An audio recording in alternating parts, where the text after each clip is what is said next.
Fala galera, beleza?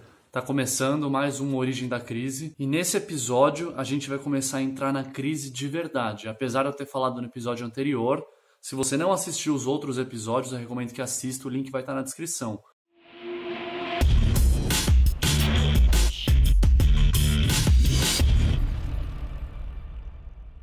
Voltando, apesar de eu ter falado no episódio anterior que a crise já havia começado no segundo mandato Lula e a dívida já estava aumentando, mas não era algo que tinha estourado ainda, no governo Dilma a crise bateu de fato, a conta chegou de verdade. E que conta foi essa?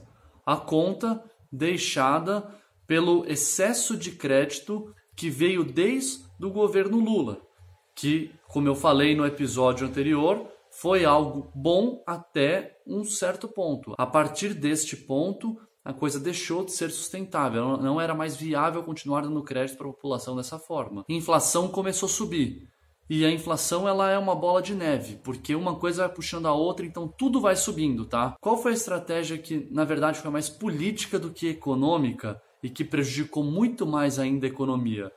Foi a questão de você querer, para conseguir uma reeleição, você congelar o aumento de preço da Petrobras. O Brasil ele depende muito do petróleo, toda a economia basicamente depende muito do petróleo, mas como a Petrobras é brasileira, uma empresa aqui nossa, então o que acontece com a Petrobras impacta no país inteiro, em todos os setores. Logo, você congelar os preços da Petrobras, você faz com que a Petrobras fique mais endividada, que tenha prejuízo, que foi o que aconteceu, a Petrobras teve prejuízo, por isso que ela desvalorizou tanto na época da crise. Beleza. Só que o que acontece logo depois da reeleição? Logo depois de 2014, que a Dilma foi reeleita, eles simplesmente soltaram o preço de volta. Por que isso? Porque a reeleição já tinha acontecido, o objetivo já tinha sido alcançado e poderia voltar os preços.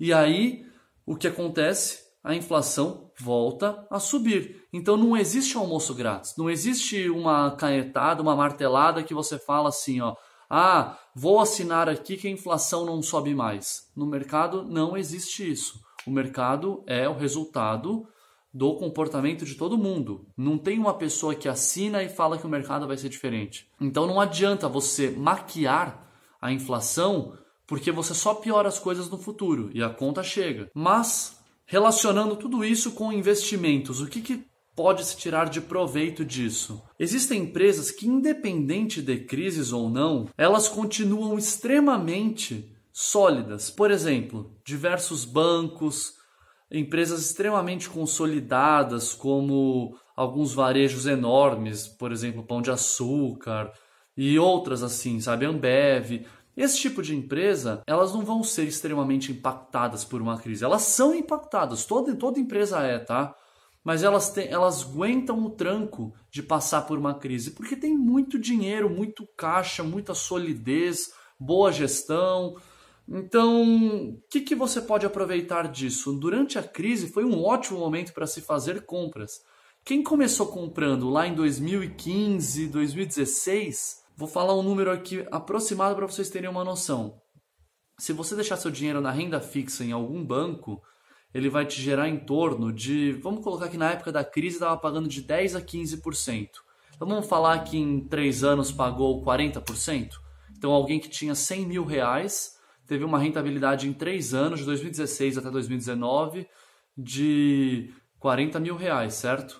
Agora, se você comprou com esses mesmos 100 mil reais em 2016 ações do Itaú, por exemplo, o seu dinheiro quase triplicou. Ele subiu, acho que em torno de 180%, algo assim. Vamos falar que tenha triplicado. Então, se você colocou 100 mil reais, em 3 anos, seu dinheiro virou 300 mil.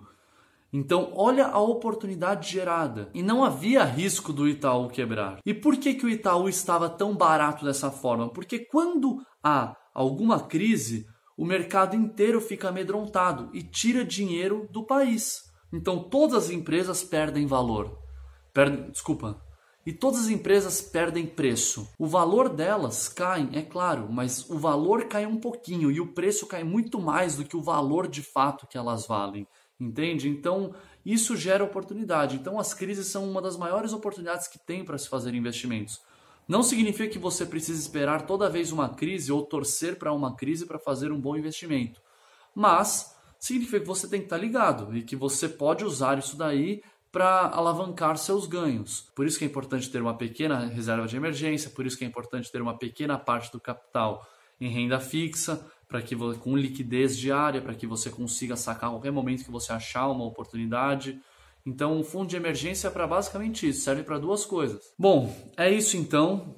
No próximo episódio da série, eu vou abordar mais a respeito do que tem sido feito para combater a crise, quanto a bolsa está refletindo as ações que têm sido feitas e o que esperar para o futuro econômico do país. Bom, se curtiu, deixa o like, se inscreve no canal, compartilha, que eu espero que a mensagem chegue cada vez para mais pessoas e que mais gente consiga entender o cenário e fazer melhores investimentos ao longo do tempo. Beleza, então? É isso aí, valeu, é nóis, tamo junto.